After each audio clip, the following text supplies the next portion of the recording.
Welcome back to Garden Wise Adventures. Today is the last day of this beautiful fair weather streak we've had in Utah. It's been in the 50s, it's been gorgeous, all the snow has melted, but alas, tomorrow we're going to get into the 20s, the teens at nights, and the snow is going to start falling again.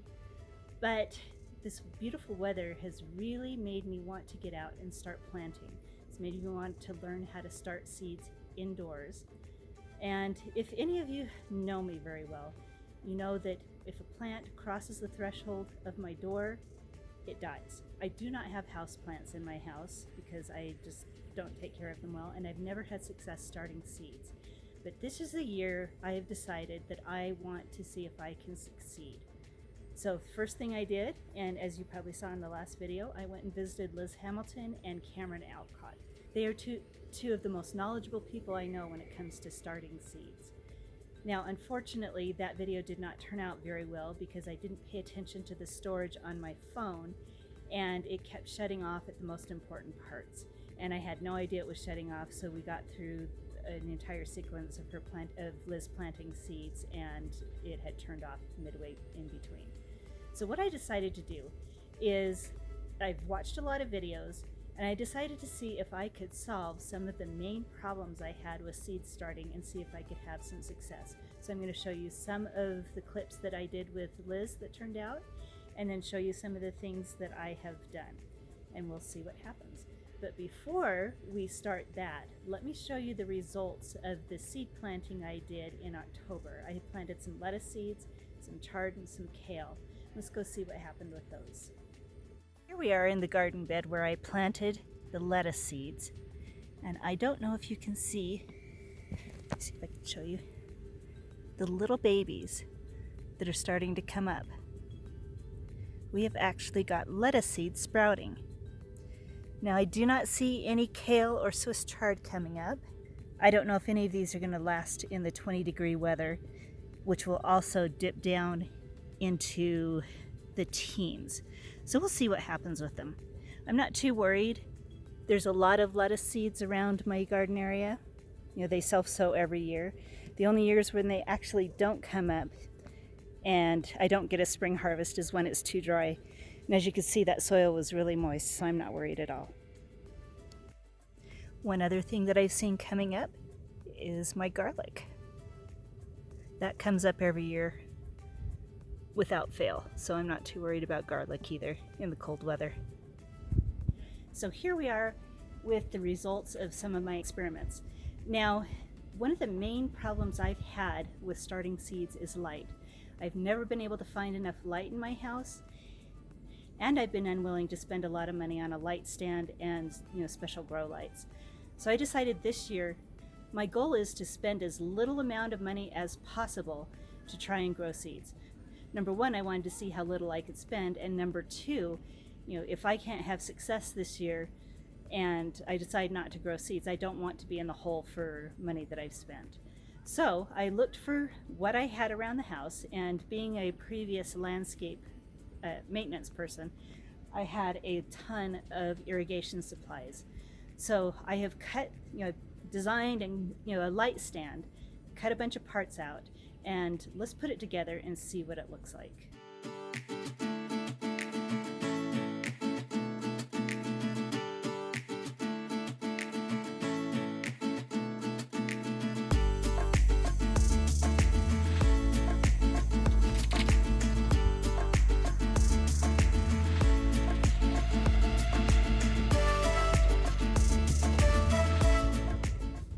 Now it's not beautiful, but I think it's going to work perfectly for my needs, and it's accomplished my goal. This cost me $0. Okay, so there we go. It is not beautiful, but it actually cost me nothing other than the seed starting trays. And I wouldn't have spent anything on the seed starting trays had I not gotten rid of my old ones, thinking that I would not be starting seeds anymore. So it is completely adjustable. These chains can adjust the lights all the way down to as close as you want. You can adjust it up as far as you want. You can move them closer together. It's fully adjustable. So I think this will work. I am hoping. Let me show you how I connected it down at the bottom. So we have 4 lights, completely adjustable, as I said, and I do not want to have to think about coming in and turning on and off lights. So I used my holiday light timer, plugged all 4 of them in, and now the lights can go on and off at the times that I want them on and off during the day. So that will help solve one problem. I bought these lights many years ago when I thought I might want to start trying seed starting. I didn't take the time to build a stand for them. And so they've just kind of sat around in the garage for years. And they were some of the cheapest lights at Home Depot, but they do have the full spectrum light bulb for plants in them. So now that we've got the lights taken care of, and before I show you a little more about what I got, let me show you a clip about what Liz said about pots. Okay, so right now we're in a greenhouse that is automated and everything. This is like advanced. This is Cameron advanced. Ideal conditions. Ideal conditions. Things will go really well here. What can a homeowner do to succeed, to start out with? For example, we have a beautiful seed starting tray here. What can a homeowner use? So this stuff is actually, the seed starting tray is actually not difficult to find. If you walked right into Steve Regan downtown, and I think there's some other locations in Utah, but that's the one I go to. You can actually buy these 1 or 2 at a time. Oh, wow. And these are really cheap, and this is my preferred seed starting way, which is a 200 cell pack, and you can see everything's really small inside there. Sorry about my drip here. But I like this because it's 200, and I'm growing for my small garden and some for your small garden, and so I could do a whole bunch of different things in here, and then really all I'm burning through is labels and not lots and lots and lots of these. Okay. And I just a couple of these, and you can reuse them. You just soak them in like a 10% bleach solution. Eventually they'll degrade. I was wondering about that. Okay. Okay, so if they can't find like these trays, what can they use? So there's all kinds of different stuff. You can just, you can grow in, I've seen people use, well, that's not a good idea. Trying to think of ways that you'll be successful. Don't finish Yes, that I sentence. want success. We want success. No, reel it back in. Okay, so you could use things like egg cartons. You could use things like, the little tiny wax-covered cups that people use to have a drink before they go to bed at night in their bathrooms that come out of a little dispenser. I've used those. You just poke the hole in the bottom and they work great. Yeah, little teeny tiny Dixie cups. Yeah, with holes in the bottom. Cups. Okay. Yep. Those work excellent. Just keeping in mind that water and water needs are going to be the biggest thing when you're doing germination. Right. And so, and there was actually a thread on Utah Gardeners not too long ago that we were discussing this, and someone was asking if you could just start your seeds in a regular big old cup, and why do we have to start small and then upsize as we go? Good question. Yeah, and so to address that, and I think Cameron answered too, but if you missed the thread, or if you're not on that site,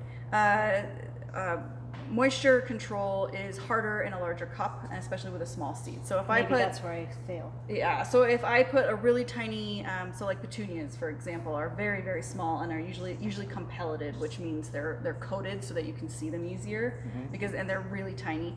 If I put a petunia seed in this and then watered it every single day, there's nothing in there soaking up the water, so I'm waiting for evaporation to happen, and by the time the top's evaporated and then the seeds dried out, the bottom's still soaked, and then you're watering, and then you have a water issue. So you see mold and stuff like that faster, especially if you're in unideal conditions like inside a house where there's not a ton of lighting or not a ton of air movement. So using the right, starting small and moving larger is to avoid rot.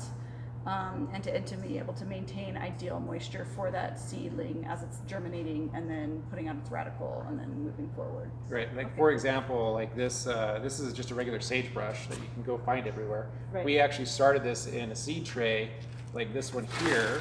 Oh wow! So it's not even separated. There just all is together. a million little babies in here, like a million. So what we do is that after a little while, we start thinning them out, and then we start moving them into this size once they start really getting. So is this the same thing as that, or is this No, this is actually fern bush. This is a different type of fern bush. native, but It's the same. Here's a fern same bush. concept. Yeah. There's a fern bush. We actually probably just transplanted those like a week ago. but they are super teeny. You probably can't even see it in there. And I don't know, can they see what I'm doing here? Yeah, I think So they if can. I'm gonna come in here and I'm gonna to do this kind of method, so you have one tray, you've put seeding soil in there Thousands of plants. with thousands of seeds, and you have thousands of plants. You go in, you kind of tease the roots out. You get your one. Make sure you have teeny tiny roots on there. I have one. And then you go through, you get yourself a cup ready. You make a well because we're trying not to disturb the roots. And we're gonna go in, make sure it's headed the right direction. Roots are more resilient than you think. You don't have to be super careful with most things. So when you start small, it's not going to stay small. Right. You have to have a way to You move will it have up to into bump it something up. bigger. Mhm. Okay. Because like tomatoes, for instance, we often, in a commercial setting, we actually start them in a size about like this. Okay. Maybe a little bit bigger. I think we started ours in 1/28. So they're a little bit bigger than this, but then we take all of those and then they germinate in about 7 days-ish. Yeah, it depends on how warm it is. I've Yeah. seen it germinate in 4. Yeah, and usually by about like 7 to 14 days after germination, they have filled these out, and then we bump them up into a bigger size, either something like one of these. A lot of times we'll go into like a 606 or like a 4-inch or something like that. Okay. So at home, if they started in a Dixie cup, is that too big? Depends on the seed, but for tomatoes and most things that would probably Tomato would be work okay. if they're being really careful. For a petunia or a very small seed like lobelia, that's really small. Then those are too small. Alyssum, So would that's they really need to move small. up? You know, if they started in a Dixie cup with a tomato, would they need to move up to a larger size? So again, it depends on when you start. So if you It depends start, on when you yeah. start, okay. So like, and that's part of why I like to shoot for the earlier age drop. Like, you know, if you're at a 4 or 5 or 6 week tomato, it's probably still okay in that small Dixie cup. If you're at a 7, 8, 9, 10 week tomato, no, and you need to bump up. And let me show you the seed starting kits that I got. One of my big issues with starting seeds has been watering, especially in the early parts. I decided to get a self-watering seed tray just to see if it will work. So let's get this open and see what it looks like. Let me show you how this tray works. So there's 72 cells, so I can start 72 seeds. Right here we have a mat that will soak up the water. It folds down into the tray and soaks up the water. These have little stands, so you're supposed to pour warm water into the tray. So let's get that done.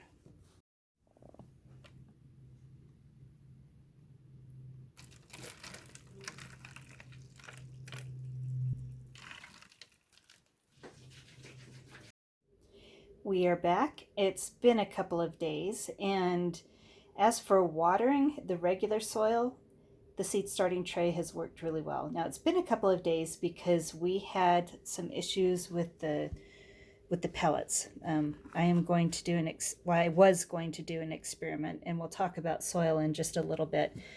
But the seed starting pellets, no matter how many times I soaked them, I even took them out and soaked them, they stayed really hard. And they didn't fill up the tray like they should. So anyway, that was going to be an experiment. We were going to try the seed starting pellets and a seed starting mix. The pellets did not work, but the tray seems to be working. Let me show you the other 2 trays that I got. Because the self-watering trays are small, I followed Liz's advice and got a couple of other trays that have larger cells so that I can move the plants up when they get older. So now let's talk about soil. When you are starting seeds, the type of medium you want to use for most seeds, obviously there are different seeds that require different things, but for most seeds, a seed starting mix I really enjoy, which is also easy to find, and you can also get at Steve Regan. Sunshine Grow Mix number 2 is an excellent so seed very starting specific, medium. number 2. And so for seed starting mix, can they just go to like Walmart and get their seed starting mix? You can. How that works? I'm unsponsored, and I just gave my recommendations for the ones that I've used that I've been successful with, that I know work and I enjoy working with. But yeah, any seed starting mix is going to have the same general components, which is a really fine mix, so that you're not getting like big chunks of things that little seedlings can't push up through. Okay. Like if you use regular potting soil or garden soil, tends to have soil pep type pieces in there. Right. And a seed starting mix is going to be high in vermiculite and very, very fine particles, lots of peat, and oftentimes there's no fertilizer added. Not always, but a lot. So. Okay, so we've got the seed starting mix, we've got the trays. You've put the seed starting mix in the tray, and then what did you do after that? So I like to wet my seed starting mix first. Some people don't. Some people like to get a really fine mister. I've seen that, and wet their seeds after the fact. I like to start with wet soil first, and then because you have air bubbles and things like that will compress in there, and I can come back and see if I've got any trays that have just totally sunk to the bottom or that I missed or whatever, versus trying to seed into that, watering it in, and having the seed get lost somewhere in the medium. Over, yeah. Also, a lot of different seeds, depending on what you're doing, a lot of different seeds need light to germinate or need to be sat on top of the surface to germinate. So petunias is another one that's kind of finicky that I use quite a bit. So with the petunia, I water first, I set the seed on the soil, and I leave it. I don't touch it again. Okay, and you'll find that on the back of the seed packet, right? Sometimes. Now the seed starting mix I'm using, I went and got at Walmart. And I just got the Miracle Grow seed starting mix because that's what they had available. Now it actually has fertilizer in it, and like Liz suggested, she suggested using seed starting mix without fertilizer, but this is what I have. I hope it doesn't cause a problem. So I got the seed starting mix into my trays, and it's all moistened. Let's hear what Liz says about what seeds we can plant this time of year. Right now it is the first week in February, and there's not a lot we can actually get started. So let's hear what she suggests, and I'll show you what I am starting. So it's early enough, it's late January right now, that only certain things can be sown. If you ever have questions about when you should be sowing, you want to pick out your last frost date for your area and then count back based on what your packet will tell you. These are your seeds, aren't they? I think those are my seeds. Okay. So one of the things you can do is look on the back, and where it'll say, and I don't know how well this will focus, but planting instructions after all danger of frost in sunny locations, sow seeds, and it'll tell you like all that information too. But these are squash, so that's not helpful. Yeah. So this squash is not something we should be planting inside. Nope. But one of these will tell you if there are things that you should be planting inside. It'll tell you weeks that you can sow indoors, and then you count back to your last. So like tomatoes, it'll say 6 to 8 weeks on there, and so you count back from your last date of frost, which for me I usually average is about May 15th. And so then I go 6 weeks back. I like my tomatoes smaller rather than larger, so I count 6 weeks back. So I think they do better because their root systems are smaller when they're a little bit younger, and so you're disturbing less when you plant them. And then also you can kind of tuck them together a little bit closer, which for me I enjoy. And then you plant tomatoes deep because they're advantageous rooters, and so a 6-inch plant that's only 6 weeks old is easier to root deep than a larger plant that's been growing for a little bit longer. And I also find that I try to average mine out on May 15th, but sometimes that's too early. So like last year, we were really not getting stuff in the ground until June 1st. So if I shoot for the early date to be ready, and then I have to let it sit in the greenhouse for a little bit longer, it's okay to do so, and it's really not going to be super detrimental to the plant. When you hit that 10-week mark or that 12-week mark, using tomatoes as an example, they get leggy, they start to flop, they're not happy, they tend to be pest-ridden because they're stressed, and then you have to start upsizing and potting because they're unhappy where they're at, and you're running into all kinds of issues that if you just plan for a shorter time span, you don't have to deal with. So timing. Yep. So today, did you come ready to plant? What are you ready to plant today? So today I'd be planting cruciferous vegetables, cool crops. So Brussels sprouts, kale, collards, broccoli is what I brought today because that's what I like to eat and what my children will actually eat. So I'm going to grow broccoli today. I like Swiss chard because I like the color and I use it as an ornamental in the garden. And so I'm going to sow Bright Lights Swiss chard. I have I think it's Calabrese broccoli, and then I have some perennial flowers that I'm going to sow because when you sow perennial plants earlier, it gives them that 4-month grow period to get big, long root systems, and then out into the garden. And I'm sowing natives today for that. This is a sweet, sweet dollar store find, right? And for me, I don't have issues using like generic brands like this. Some brands are better than others, but for me, I'm just doing it to do it and have fun with it. So I'm not trying to spend an arm and a leg. I do spend more time and more money on my flower selections because that's important to me, and that's what I put in my garden, and that's what I want people to see. And so I grow my own petunias because I like what I grow, and I don't like to buy them from other people because it's hard for me to find what I find. And then a lot of times they're not labeled correctly at places. So like if I go to Home Depot, it says petunia, and I'm like, well, what kind of petunia? There are waves. But if you come to Progressive Plants, they're tagged correctly, and I am sponsored. Yeah. There's also that. So for me, I like to purchase exactly what I know, and so I like to purchase seeds through catalogs that are for growers.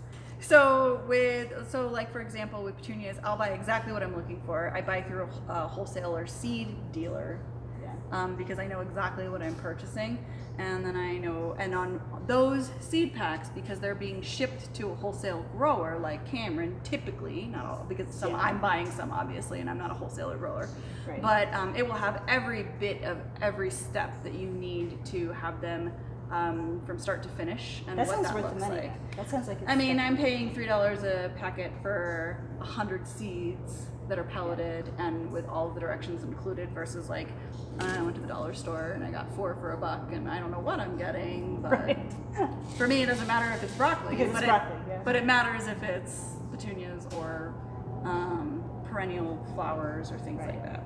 So this is a variety of broccoli calabrese.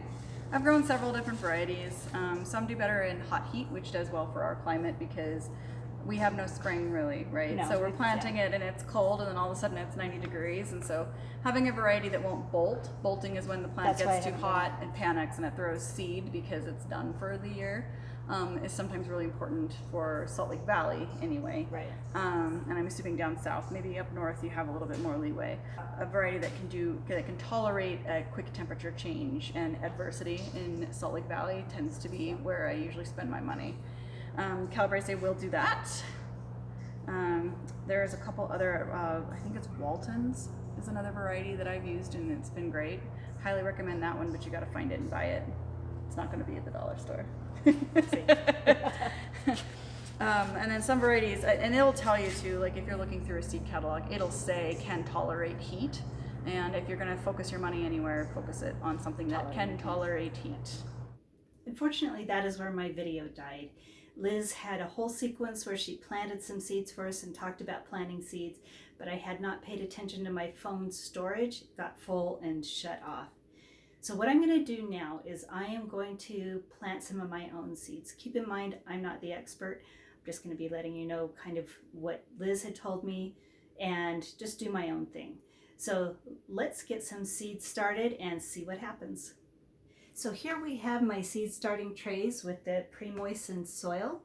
And what I'd like to plant today is I'm just going to plant a few of the things that I like. Liz has planted some broccoli for me. I'm going to try a little bit more. We've got some cabbage. We've got some kale and some Swiss chard. Now Cameron had a fancy seed planting disc. I don't remember exactly what it was called, but it was really easy to use. But Liz says that she just uses her fingernails. Now, I have a few cabbage seeds here. I don't know if you can see how small they are, but I'm just going to use my fingernails, which I don't have very much of. I'm going to take 2 seeds per each cell and just make a hole in the cell and put the seeds in there.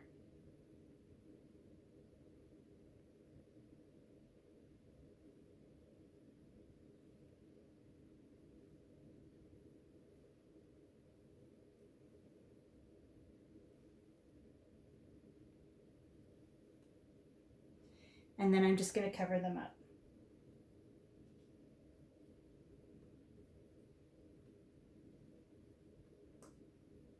Now I'll plant broccoli in this one, a couple of kale, Swiss chard in here. Then I'll pull out my markers so I don't forget which ones went where. Put a dome over the top and we'll see if they sprout. So let's get going.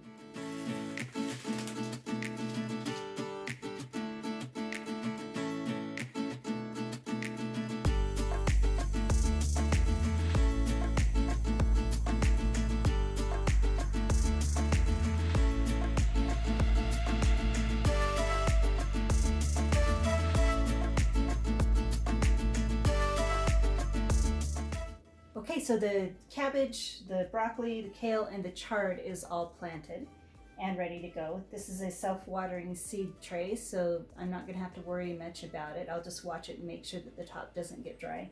Make sure that you don't run out of the water. On this side, I'm going to try something different. I'm just going to take a few of these cells, and I would like to see if I can grow some lettuce for cutting in the house. We'll see if my lights are good enough for that. What I'm going to do is take a little bit of this unnamed lettuce. I lost the packet, so I don't know what it is, but it's a mix of some sort. And some mesclun seeds. Sprinkle them over the top. Sprinkle some more soil over some more seed starting mix over the top of that. And I'm going to have to watch them to keep them moist because this is not a self-watering tray. And also I do not have a dome for it. If it seems to be getting too dry too fast, I will probably put some saran wrap or something like that over the top until they germinate. So let's get those planted and see how it works.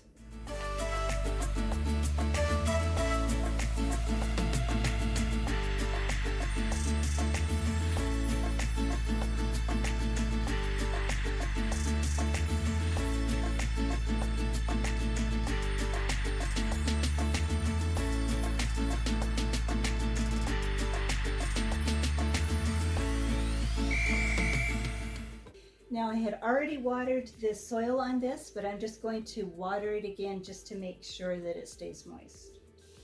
This is my handy dandy sprayer.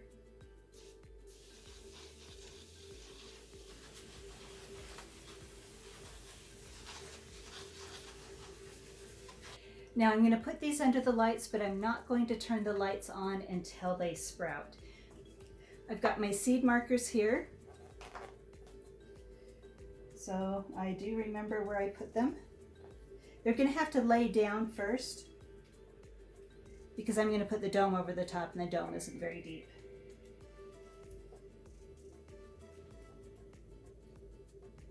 Okay, now I just laid them over the edges, not over where the seeds are. That's just so I don't forget. I really am starting to forget things a lot lately. Put the dome over the top.